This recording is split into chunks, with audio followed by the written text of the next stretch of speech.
Sabe aquela sensação de déjà vu econômico? Parece que a gente vive num ciclo sem fim, não é? Primeiro vem aquela fase de otimismo, tudo crescendo, prosperidade, e de repente, pá, crise, recessão, todo mundo preocupado. É um padrão que, olha, se repete há séculos. Mas e se a verdadeira causa disso tudo não for nada do que a gente sempre ouviu falar? Nesta análise, vamos mergulhar numa teoria que aponta a origem desses altos e baixos para um lugar totalmente inesperado. É algo que a gente usa todo santo dia, sem nem pensar, mas que pode ser o verdadeiro motor por trás de toda essa montanha russa. Então, vamos lá. Dá uma olhada nesse padrão aqui. O pânico de 1857, a Grande Depressão de 29, a crise global de 2008. Isso aqui não são eventos aleatórios, sabe? Coisas que simplesmente aconteceram. Eles são, na verdade, uma característica que se repete na nossa história financeira. Existe um fio que conecta tudo isso, e é exatamente esse fio que a gente vai puxar agora. E é aqui que a coisa fica fascinante. A fonte que a gente está analisando hoje traz uma ideia bem radical. A causa principal não é bem o que a gente pensa. Não é a ganância dos banqueiros, nem as decisões dos políticos. É algo muito mais básico, que está escondido bem debaixo do nosso nariz. A definição legal do que realmente é um depósito bancário. Bom, para a gente entender essa ideia, precisamos voltar para uma distinção fundamental que, segundo a fonte, é a base de todo o sistema. Qual é a diferença entre um depósito e um empréstimo? Essa distinção original, que vem de séculos de tradição lá do direito romano, é crucial. Pensa assim, de um lado a gente tem o depósito de verdade, um contrato de custódia. O objetivo é só guardar o dinheiro em segurança. Ele tem que estar 100% disponível para o dono, a qualquer momento. E a propriedade, claro, continua sendo de quem depositou. Agora, do outro lado, a gente tem um empréstimo. Aí a história é outra. O objetivo é transferir o dinheiro para outra pessoa usar por um tempo determinado e a propriedade do dinheiro passa para quem pegou emprestado. São duas coisas fundamentalmente diferentes. O ponto central é exatamente este, como a fonte destaca. Um depósito à vista, na essência, não é um empréstimo. A intenção de quem deposita não é trocar aquele dinheiro por um valor maior no futuro. A ideia é só garantir a guarda e a disponibilidade imediata. Falta aquele elemento chave do crédito, sabe? E é bem aqui que a engrenagem do sistema moderno começa a rodar de um jeito diferente. O argumento da fonte é que o nosso sistema bancário, o de reservas fracionárias, basicamente misturou esses dois contratos. Ele pega o dinheiro que deveria estar guardado em segurança, 100% disponível, e o empresta, como se fosse um empréstimo de verdade. Essa confusão, segundo essa teoria, muda completamente as regras do jogo. E essa confusão de contratos não é só uma questão teórica, não. Ela tem uma consequência prática e bem surpreendente. É o processo pelo qual os bancos, na prática, criam dinheiro. Esse processo chama expansão de crédito e funciona de um jeito bem direto. Imagina que alguém deposita, sei lá, R$ 1.000 no banco A. O banco não guarda tudo, ele só precisa manter uma fração, digamos 10%, ou seja, R$ 100. Com os outros 900, ele faz um empréstimo. E aqui vem o pulo do gato.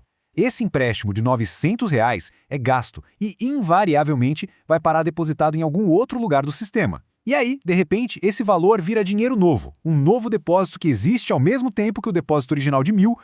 O efeito disso no balanço do banco é impressionante. Antes do empréstimo, o banco tinha 1.000 em caixa como ativo e 1.000 em depósitos como passivo. Simples. Depois de emprestar os 900, olha o que acontece. Os ativos totais agora somam 1.900. E os passivos... Os depósitos totais, que são basicamente a oferta de dinheiro, saltaram para 1.900. A atividade do banco, por si só, criou 900 unidades de dinheiro novo. A fonte dá um nome específico para esse dinheiro recém-criado, meios fiduciários. São, na verdade, substitutos monetários, como o saldo da nossa conta corrente, que nascem do crédito bancário e não têm um lastro correspondente em dinheiro físico guardado no cofre. Eles são, em essência, uma promessa de pagamento que circula por aí como se fosse dinheiro. Ok. Então os bancos criam dinheiro. E daí? Qual o problema? Bom, esta próxima sessão explica as consequências disso para a economia real, com base no que é conhecido como a teoria austríaca dos ciclos econômicos. O primeiro efeito dominó é este. Essa enxurrada de crédito novo, que não veio de uma poupança de verdade voluntária, acaba empurrando as taxas de juros para baixo para um nível artificial. E a taxa de juros é, talvez, o sinal de preço mais importante da economia.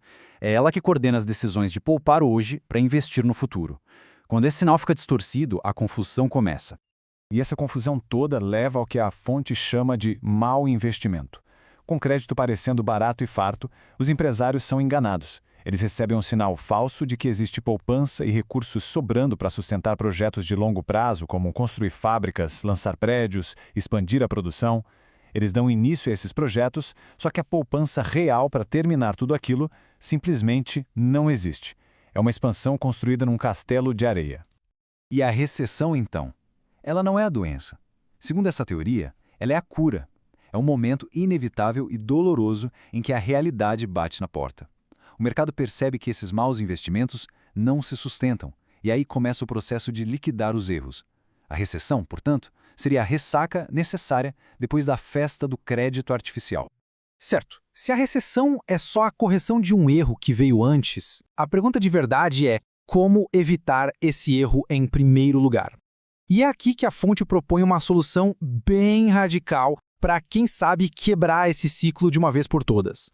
A proposta é basicamente um retorno aos princípios jurídicos originais, um sistema de reservas de 100%. Isso quer dizer que os bancos seriam obrigados, por lei, a manterem em caixa a totalidade dos depósitos à vista. O dinheiro depositado, para custódia, ficaria lá, seguro, 100% disponível. E os empréstimos? Só poderiam ser feitos com fundos que as pessoas decidiram, de propósito, poupar por um prazo determinado. O argumento é que isso eliminaria a causa raiz do ciclo. E olha, essa não é uma ideia totalmente nova. Ela tem raízes em propostas históricas bem importantes, como a Lei de Peel de 1844 e o chamado Plano de Chicago.